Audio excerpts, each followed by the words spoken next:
একদিকে রয়েছে পৃথিবীর সবথেকে বড় YouTuber mister beast. Mister beast পৃথিবীর সবথেকে বড় ইউটিউবার হয়ে যাওয়ার কারণে এখন তার শত্রুর অভাব নেই, তাই মিস্টার বিস্টকে কঠোর নিরাপত্তা দেওয়া হয়ে থাকে। অন্যদিকে রয়েছে ডক্টর মোহাম্মদ ইউনুস, যিনি বাংলাদেশের অন্তর্বর্তী সরকারের প্রধান।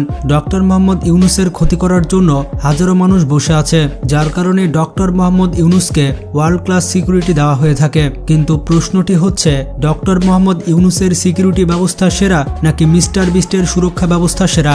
এই দুইজন বিখ্যাত ব্যক্তির সুরক্ষা ব্যবস্থা কেমন? কেউ যদি তাদের উপরে আক্রমণ করে তাহলে তার কি অবস্থা হবে? আজকের এই ভিডিওতে আপনারা জানতে চলেছেন মিস্টার বিস্ট এবং ডক্টর মোহাম্মদ ইউনুসের সুরক্ষা ব্যবস্থা সম্পর্কে। ভিডিওটি অনেক ইন্টারেস্টিং হতে চলেছে, তাই শেষ পর্যন্ত দেখতে থাকুন। আর যারা যারা মিস্টার বিস্ট এবং ডক্টর ইউনুসকে পছন্দ করেন তারা এখনই চ্যানেলটি সাবস্ক্রাইব করে ফেলুন। প্রথমে আমরা জানবো মিস্টার বিস্টের সিকিউরিটি সম্পর্কে, এরপরে আমরা জানবো ডক্টর ইউনুসের সিকিউরিটি ব্যবস্থা সম্পর্কে। প্রথমে শুরু করা যাক মিস্টার বিস্টের মাস্টার ক্লাস সিকিউরিটি ব্যবস্থা সম্পর্কে। বন্ধুরা, যখন কোনো ব্যক্তি ইন্টারনেটে এতটাই ফেমাস হয়ে যায় যে পৃথিবীর অর্ধেক মানুষই তার ভক্ত, তখন তার প্রাণের শত্রু অটোমেটিক্যালি বেড়ে যাবে। মিস্টার বিস্ট শুধুমাত্র পৃথিবীর সবথেকে বড় এবং ধনী ইউটিউবারই নয়, বরঞ্চ সোশ্যাল মিডিয়ার সবথেকে সেরা হাইলি গার্ডেড পারসন। একবার সৌদি আরবের এক ব্যক্তি সৌদি আরব থেকে আমেরিকায় গিয়েছিল মিস্টার বিস্টের সাথে দেখা করতে। এরপর মিস্টার বিস্টের সিকিউরিটি টিম তাকে তার হোটেলে ধরে ফেলেছিল। তাকে জিজ্ঞেস করা হয়েছিল, তুমি আমেরিকাতে কেন এসেছো? তখন সে বলেছিল, আমি শুধুমাত্র মিস্টার বিস্টকে একটি ভিডিওর আইডিয়া দিতে এসেছি। কিন্তু তারপরও ওই ব্যক্তিকে মিস্টার বিস্টের সাথে দেখা করার পারমিশন দেওয়া হয়নি। এই কাজটি করেছিল মিস্টার বিস্টের সিকিউরিটি টিম। আপনারা জানলে অবাক হবেন, মিস্টার বিস্টের কাছে পৃথিবীর সবথেকে সুরক্ষিত এবং দামি দামি গাড়িগুলো রয়েছে। মিস্টার বিস্টের কাছে এমন একটি গাড়ি রয়েছে যেটি 40টি নিউক্লিয়ার ব্লাস্টের রেডিয়েশন সহ্য করতে পারে। কোনো ধরনের বন্দুকের গুলি এই গাড়ির কিছু করতে পারবে না। তাছাড়া কেউ যদি গ্যাস দিয়ে হামলা করতে চায় তাহলে এই গাড়ির মধ্যে গ্যাস মাস্ক এবং অক্সিজেন সাপ্লাইয়ের ব্যবস্থা রয়েছে। এর পাশাপাশি এটি হচ্ছে একটি স্পাই কার, তার মানে হচ্ছে এই গাড়ির থার্মাল ক্যামেরা এবং এআই সিস্টেম কোনো ধরনের বিপদকে সাথে সাথে ধরে ফেলতে পারে। এছাড়া যদি মিস্টার বিস্টের বডিগার্ডের কথা হয় তাহলে বলা যেতে পারে, যদিও মিস্টার বিস্টের সাথে কেবলমাত্র একজন বডিগার্ড থাকে, কিন্তু আসলে ব্যাপারটি এমন নয়। মিস্টার বিস্ট পাবলিকের সামনে কখনোই একা যায় না, কারণ একবার সে একটি হোটেলে থাকতে গিয়েছিল। তখন পুরো শহরের মানুষ ওই হোটেলের সামনে ভিড় জমিয়েছিল, যার কারণে মিস্টার বিস্টের বাড়ি এবং তার স্টুডিওকে সবথেকে বেশি সুরক্ষা দেওয়া হয়ে থাকে। তবে যাই হোক, সত্যি মিস্টার বিস্ট একজন লেজেন্ড। কারা কারা মিস্টার বিস্টের ভক্ত রয়েছেন কমেন্ট করে জানান এবং কমেন্টে হ্যাশট্যাগ মিস্টার বিস্ট লিখুন। এবার আমরা দেখব ডক্টর মোহাম্মদ ইউনুসকে কিভাবে সুরক্ষা দেওয়া হয়ে থাকে। ডক্টর মোহাম্মদ ইউনুস কি মিস্টার বিস্টের থেকে আরো বেশি সুরক্ষিত ব্যক্তি? চলুন ডক্টর ইউনুসের সুরক্ষা ব্যবস্থা দেখে আসি।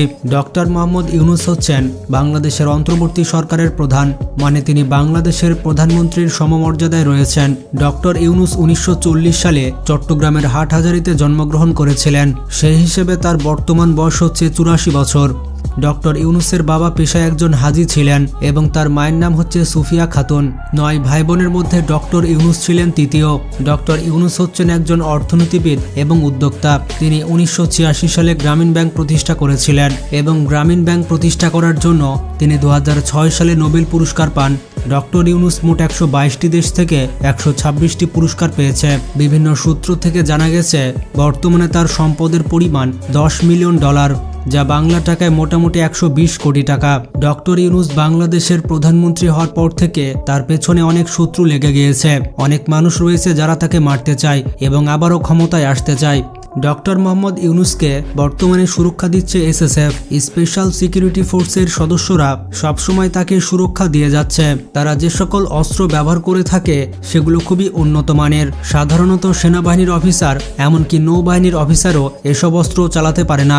স্পেশাল সিকিউরিটি ফোর্স তাদের যাত্রা শুরু করেছিল 1982 সালে।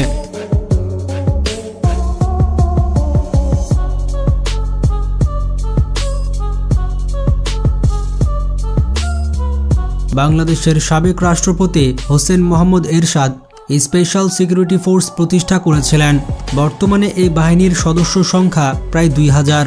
ডক্টর ইউনুস যখন যেখানে যাবেন তখন সেই জায়গার নিরাপত্তা দিয়ে থাকে স্পেশাল সিকিউরিটি ফোর্স।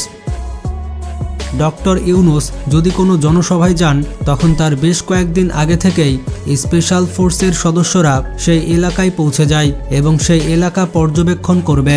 যদি স্পেশাল সিকিউরিটি ফোর্সের মনে হয় কোনো ব্যক্তি মোহাম্মদ ইউনুসের ওপর আক্রমণ করতে পারে, তখন এসএসএফের সদস্যরা শত্রুপক্ষ কিছু বুঝে ওঠার আগেই তার উপর আক্রমণ করে ধরাশায়ী করে ফেলবে। কোনো ব্যক্তিকে শ্যুট করার জন্য এসএসএফের কোনো পারমিশনের প্রয়োজন হয় না। ডক্টর ইউনুসের সুরক্ষা ব্যবস্থার অন্যতম মাধ্যম হচ্ছে গাড়ি। বর্তমানে তিনি ব্যবহার করছেন মার্সিডিজ S650 গার্ড। পৃথিবীর অন্য সকল দেশ প্রধান যেমন কিম জং উন এবং ভ্লাদিমির পুতিন এই গাড়িটি ব্যবহার করে থাকে। এমনকি ভারতের প্রধানমন্ত্রী নরেন্দ্র মোদী এই মডেলের গাড়ি ব্যবহার করে থাকে। পৃথিবীতে যত ধরনের বন্দুক রয়েছে সকল বন্দুক ব্যবহার করলেও এই গাড়িটির বুলেট প্রুফ গ্লাস ভাঙা যাবে না। তাছাড়া গাড়িটিতে যত বোমা হামলা করুন না কেন এই গাড়িটির কোনো ক্ষতি হবে না। এছাড়া গাড়িটির সাথে সরাসরি স্যাটেলাইট কমিউনিকেশন সিস্টেম রয়েছে।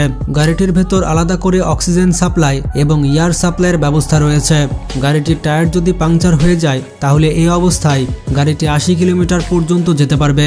এছাড়া ডক্টর ইউনুস ব্যবহার করে থাকে মার্সিডিজ G63 AMG। এটি হচ্ছে পৃথিবীর সবথেকে সুরক্ষিত এসইউভি। এটি হচ্ছে বুলেট প্রুফ এবং গ্রেনেড প্রুফ এসইউভি। ডক্টর ইউনুসের গাড়ি বহর যখন যায় তখন এইরকম গাড়ি আপনি লক্ষ্য করবেন। ডক্টর ইউনুস যেখানেই যাবে এই গাড়িটি তার আশেপাশে থাকবে। এই গাড়িটির ওপরে রয়েছে রেডিও কন্ট্রোল ডিভাইস। এই যন্ত্রের কাজ হচ্ছে ডক্টর ইউনুসের আশেপাশে যদি কেউ রিমোট কন্ট্রোল দিয়ে বোমা হামলা করতে চায় তাহলে এই যন্ত্রটি সেই রিমোটের নেটওয়ার্ক জ্যাম করে দিবে। ডক্টর ইউনুস দেশের এক জায়গা থেকে অন্য জায়গায় যাওয়ার জন্য MI-8 হেলিকপ্টার ব্যবহার করে থাকেন। পৃথিবীর সবথেকে শক্তিশালী হেলিকপ্টারের মধ্যে এটি অন্যতম। এই মডেলের হেলিকপ্টার ব্যবহার করে থাকে ভ্লাদিমির পুতিন এবং নরেন্দ্র মোদী।